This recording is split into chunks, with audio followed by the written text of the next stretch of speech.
Have you ever wondered why, even after getting a raise or making some extra money, you still end up broke? It's like the money just evaporates before the month even ends. Let me tell you a quick story. A man once earned $20,000 a year, and he struggled. Years later, he earned $200,000 a year, and guess what? He still struggled. Same stress. Same paycheck-to-paycheck cycle, just with more expensive problems. But then, he changed one thing in his life. And suddenly, everything else changed. Today, we are diving deep into that one thing, the surprisingly simple approach that can help you build wealth faster, breathe easier financially, and never feel like money controls you again. This is the minimalist approach to personal finance. And stay with me till the end, because the most important shift is the last one. Let's start with a painful truth. Most people aren't broke because they earn too little. They're broke because they spend too much on things they don't even care about. Minimalist finance begins with one question. What do you actually need to live a life you love? Not a life that looks rich, but a life that feels rich. We buy bigger phones, bigger cars, bigger wardrobes, and we get bigger bills. But financially, we stay small. We chase the lifestyle before we build the foundation. Minimalism isn't about living with nothing. It's about removing everything that doesn't add value. Because when you reduce what drains your wallet, you increase what grows your wealth. And here's the interesting part. If you do this right, you can actually enjoy life more while spending less. Now let's talk about the system. Forget complicated budgeting apps and financial plans you'll abandon in 2 weeks. Minimalist finance uses just 3 categories. First, essentials. These are the needs that keep you alive, like food, your rent or mortgage, transportation, and utilities. Second, freedom. This is what makes life worth living: your hobbies, entertainment, travel, and spending time with people you love. And third, wealth. This is the future you're building through savings, investments, and developing new skills. Here's the secret. Your money should reflect your priorities. If it doesn't, your priorities don't really matter. So here's a quick method to get started. Aim to spend 50% or less on your essentials. Then, dedicate 20 to 30% to your freedom and 20 to 30% to your wealth. Notice something? You don't cut out joy. You budget for joy on purpose. Minimalist finance says keep what makes you genuinely happy and remove the rest. With this, every single dollar has a direction. No more wondering where your money disappeared to. Okay, this next part might sting a little. I want you to pull out your bank statement for the last 30 days. Look at every single transaction and ask yourself 3 questions. Did this add value to my life? Do I even remember this purchase? And would I buy this again today? Here's what you'll probably discover. About 20% of your spending brings you 80% of your happiness. The rest is just financial clutter. Subscriptions you don't use, clothes you bought just because they were on sale, eating out because you felt too tired to cook. This audit exposes your money leaks, the silent thieves of your financial progress. And once you see them, you can never unsee them again. Minimalism gives your money a purpose. And purpose creates freedom. Now for a powerful principle. Minimalism is built on a simple idea. Don't increase your lifestyle faster than your income. Every time your income increases, most people upgrade their lifestyle instantly.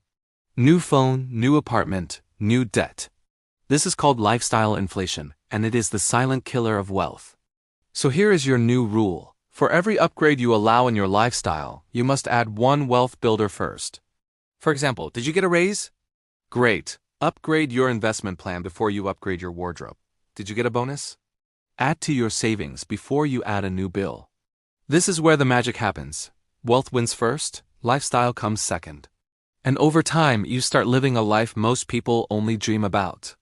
Minimalism isn't just about physical stuff. It's about mental peace. The more financial noise you remove, the easier managing your money becomes. So here's your financial declutter checklist. Close bank accounts you don't use.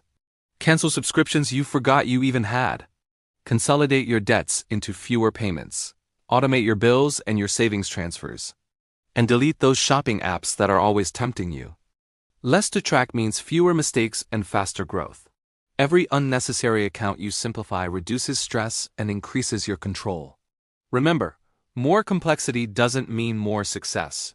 Minimalist finance is simple, and simplicity is sustainable. Here's a powerful exercise. I want you to write down 5 things that truly make you happy. It could be anything: travel, reading, fitness, spending time with family.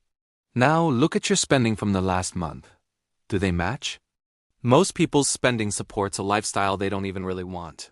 Minimalism flips the script. It says to spend lavishly on what you love and cut ruthlessly on what you don't. If you love fitness, invest in that gym pass or personal trainer. If you love books, buy them without guilt. If you love to travel, save for it like it's your most important mission. Minimalism isn't about deprivation, it's about redirection. You design a life where your money perfectly aligns with your passions. The best financial system is the one you don't have to think about. Here's how you can create minimalist automation in 2 steps. Step 1 is to pay yourself first. The very first money that leaves your account each month should go directly to your savings, your investments, and your other wealth-building assets, not to bills, not to impulse buys. You come first. Step 2 is to automate everything else. Your rent, your utilities, your subscriptions, set them all up to be paid automatically. Why is this so important? Because your brain cannot fight temptation forever. Automation creates discipline without needing willpower. When you do this, your default behavior becomes winning with money. When you practice minimalist personal finance, something unexpected happens. You stop comparing yourself to others.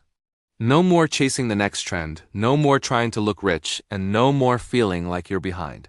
You start asking a much more powerful question. Does this matter to me? Instead of, will this impress other people? True wealth isn't the brand of your shoes, but the size of your freedom. Now let's get to the real meaning of wealth. Imagine this. You wake up one morning with no debt. You have 6 months of expenses saved up. Your investments are growing quietly in the background, and there are no stressful bills waiting to bite you. You feel calm, you feel secure, you feel free. That is the final goal of minimalist finance. Wealth equals freedom, and freedom equals peace. The people who truly master money don't necessarily have more money, they have more control. Because in the end, the minimalist approach isn't about having less. It's about having more of what truly matters. So now let me ask you, do you want a life where money controls you? Or a life where you control your money? If you're ready to start, comment Minimalist Wealth below, and I'll help you build your plan step by step.